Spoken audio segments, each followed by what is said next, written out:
కాకా అందరికీ నమస్తే. నేను మీ Gopi. Welcome back to red TV.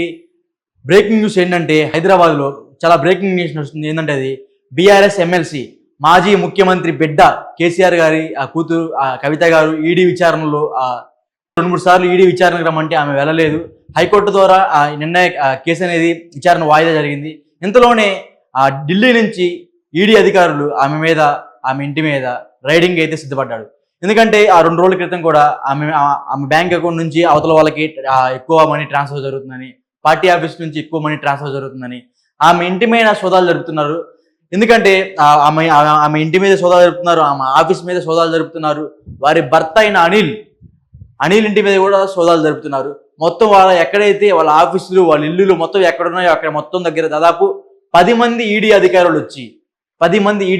వచ్చి కవిత ఇంటి మీద, కవిత ఆఫీసుల మీద, బీఆర్ఎస్ ఆఫీస్ మీద విచారణకి దాడి చేశారు, అదే రైడింగ్ చేస్తున్నారు. ఈ బాధలో భాగంగా నిన్న కేఏ పాల్ గారు ఏమన్నారంటే, రాహుల్ గాంధీ, సోనియా గాంధీ వీళ్ళందరూ ఈడీ విచారణకు హాజరైతే ఈమె ఎందుకు హాజరు కాలేదు అని కేఏ పాల్ గారు ప్రశ్నించడం అయితే జరిగింది. ఈ క్రమంలో మన ఉండవల్లి అరుణ్ కుమార్ గారు కూడా చెప్పారు, ఈడీ విచారణకి ఈమె ఎందుకు రావట్లేదు, పెద్ద వాళ్ళే ఈడీ వాళ్ళు పిలవగానే వెంటనే వెళ్ళి విచారణ అయితే జరిపించుకుంటారు, ఈమె ఎందుకు వెళ్ళలేదని ప్రశ్నించారు. ఎందుకంటే ఈమె చాలా తప్పు చేసింది కాబట్టి ఏమి భయపడుతుంది, ఈడీ విచారణకి హాజరు కావట్లేదు. మొన్నటిదాకా కేసీఆర్ గారు ముఖ్యమంత్రి ఉన్నారు కాబట్టే ఇప్పుడు తప్పించుకొని తిరుగుతుంది.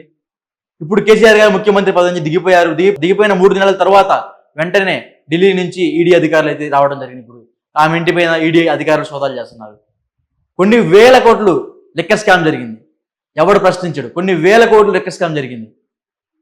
ఈ క్రమంలో ఢిల్లీకి చెందిన కేజ్రీవాల్, ఢిల్లీ ముఖ్యమంత్రి కేజ్రీవాల్, ఆయన ఒక ఐఆర్ఎస్ అధికారి, ఆయన కూడా ఈ లెక్క స్కామ్లో ఒక భాగమైన ఒక నిందితుడు. ఆయన కూడా ఈడీ విచారణకు హాజరు కావట్లేదు. మొన్న ఢిల్లీలో లెక్క స్కామ్ సంబంధించిన దాంట్లో ఈడీ విచారణలో భాగంగా వాళ్ళ ఇంటికి వెళ్తే సోదాల్లో దాదాపు 100 కోట్ల రూపాయలు బయటపడటం అయితే జరిగింది ఢిల్లీ ముఖ్యమంత్రి కేజ్రీవాల్ గారి ఇంటి దగ్గర. ఇందులో భాగంగా ఇప్పుడు కవిత గారి ఇంట్లో సోదాలు జరుగుతున్నాయి. ఇప్పుడు ఈ టైంలో కవిత గారి ఇంట్లో ఒక 10 కోట్లు 20 కోట్లు ట్రాన్సాక్షన్స్ ఏమో బ్యాంక్ నుంచి కానీ, పార్టీ ఆఫీస్ నుంచి కానీ, వీళ్ళ భర్త అకౌంట్ నుంచి కానీ, ఏమో ఇంటి నుంచి కానీ, ఎటువంటి సీసీ ఫుటేజ్ల ఆధారంగా కానీ, లేకపోతే బ్యాంక్ స్టేట్మెంట్ ఆధారంగా కానీ, మిగతా ఎటు నుంచైనా సరే ఈమె దగ్గర నుంచి అవతల వ్యక్తులకు ఎటువంటి ట్రాన్సాక్షన్ హిస్టరీ కనపడ్డా సరే ఈరోజు ఈడీ చేతుల్లో కవిత గారు ఖచ్చితంగా అరెస్ట్ అయ్యే అవకాశం అయితే తప్పనిసరిగా ఉంటుంది. ఈ క్రమంలో కవిత గారు, బీఆర్ఎస్ ఎమ్మెల్సీ కవిత గారు ఖచ్చితంగా ఈ క్రమంలో అరెస్ట్ అయితే బీఆర్ఎస్ శ్రేణుల్లో ఎటువంటి ఆందోళన చేస్తారో తెలియదు. మరి అది కూడా కేసీఆర్ గారు ముఖ్యమంత్రి దిగిన తర్వాతే ఈడీ విచారణ జరిగింది. ఎందుకంటే మొన్నటిదాకా కేసీఆర్ గారు ముఖ్యమంత్రి ఉన్న సమయంలో పైన ఢిల్లీలో మోదీ కాళ్ళు పట్టుకున్నారని బయట చాలా మంది ఆరోపించారు. మనం కూడా విన్నాం, మీరు కూడా చూశారు. కేసీఆర్ గారు ముఖ్యమంత్రి ఉన్న సమయంలో దాదాపు అప్పటికే 10-15 సార్లు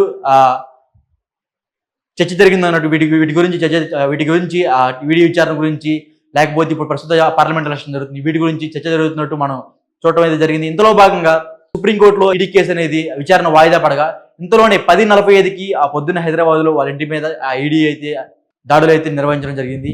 ఈ క్రమంలో కేసీఆర్ గారు అయితే ఇంతవరకు ఏం మాట్లాడలేదు ఈ ఈడీ విచారణ పైన.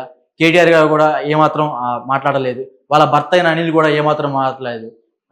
కవిత గారు కూడా ఇంతవరకు వాళ్ళ ఇంటి నుంచి కానీ, లేకపోతే వాళ్ళ ఆఫీస్ నుంచి కానీ ఇంతవరకు బయటికి రాలేదు. ఆమె ఎక్కడుందో కూడా తెలియట్లేదు. మరలా వచ్చేసి ఈ సరైన సమయంలో ఆమె కనుక అరెస్ట్ అయితే తెలంగాణలో ఎన్ని దాడులకి గురవుతారు, ఆ షాపులు బందోబస్తు కానీ, రాస్తా రోకులు కానీ చేసే అవకాశాలు అయితే ఖచ్చితంగా మనకు కనిపిస్తున్నాయి. డెఫినెట్గా ఏమైతే ఈరోజు అయితే ఈడీ అధికారుల చేతిలో చిన్న క్లూ ఈడీ అధికారులకు ఏమైనా దొరికితే డెఫినెట్గా ఏమైతే అరెస్ట్ అయ్యే అవకాశాలు చాలా ఎక్కువ కనిపిస్తున్నాయి. మొన్న ఢిల్లీకి 2-3 సార్లు వెళ్ళినప్పుడు కూడా విచారణకి వెళ్ళలేదు. ఢిల్లీకి వెళ్ళారు కానీ విచారణకి అయితే వెళ్ళలేదు. ఈడీ అధికారులు అంటే అంత నిర్లక్ష్యమా, అంటే గవర్నమెంట్ అంటే అంత పట్టరానితనమా అనేది మనకు తెలియదు, ఆమెకి తెలియాలి. సో డెఫినెట్గా ఆమె అరెస్ట్ అయ్యే అవకాశాలు అయితే చాలా మెరుగుగా ఉన్నాయి, దండిగా ఉన్నాయని మేము భావిస్తున్నాము. ప్రజల నుంచి కూడా పొద్దున్నే మేము చూసాము ఆ వార్తల్లో. ఖచ్చితంగా ఆమె అరెస్ట్ అయ్యే అవకాశాలు చాలా ఎక్కువగా మెండిగా ఉన్నాయి. ఒకవేళ ఆమె అరెస్ట్ కాలేదంటే డెఫినెట్గా మరలా ఈడీ అధికారులకి ఏమన్నా జరిగే ఉంటుంది. ఇదంటే ఖచ్చితంగా మళ్ళీ లోపల వాళ్ళకి ఏమన్నా డబ్బు పూర్వకంగా కానీ, లేకపోతే పైనుంచి ఫోన్లు చేయించి బెదిరించడం కానీ, ఎక్కడ సెంట్రల్ బీజేపీలో. ఎందుకంటే ఇప్పుడు వస్తున్నాయి కదా, ఎన్నికలు వస్తున్నాయి కదా, మళ్ళీ పార్లమెంట్ ఎలక్షన్స్. బీఆర్ఎస్ పోటీ చేస్తుంది కదా, ఈ బీఆర్ఎస్ పోటీ చేసే క్రమంలో ఎంపీ సీట్లు ఎన్ని గెలిస్తే అన్ని డెఫినెట్ గా బీజేపీకి సపోర్ట్ చేస్తారు. ఇప్పుడు కనుక ఆమె గనక ఈ ఈడీ కేసులో నిందితురాలుగా ఇప్పుడు ఎటు వాళ్ళ ఇంట్లో ఇప్పుడు సోదాలు జరుగుతున్నారు కదా, ఆ సోదాల్లో ఈమె దగ్గర ఎటువంటి ట్రాన్సాక్షన్ జరగలేదు అని బయటపడింది అనుకో, ఖచ్చితంగా బీజేపీ నుంచి ఆ ఈడీ అధికారులకి ఫోన్ వచ్చి ఉంటుంది. ఎందుకంటే రేపు పార్లమెంట్ ఎలక్షన్స్ రాబోతున్నాయి. డెఫినెట్లుగా మాకు వచ్చే సీట్లు మొత్తం మీకే ఇస్తామని, మీకే సపోర్ట్ చేస్తామని కేసీఆర్ గారు చెప్పొచ్చు. ఎందుకంటే వాళ్ళ కూతురు కాబట్టి ఎవరైనా సరే సొంత బిడ్డని ఎవరు వదులుకోరు కదా. మాకు వచ్చే పార్లమెంట్ సీట్లు మొత్తం డెఫినెట్గా మీ బీజేపీకి సపోర్ట్ చేస్తాం, బీజేపీ వాళ్ళకి సపోర్ట్ చేయమంటాము, మోదీ గారికి సపోర్ట్ చేయమంటాము.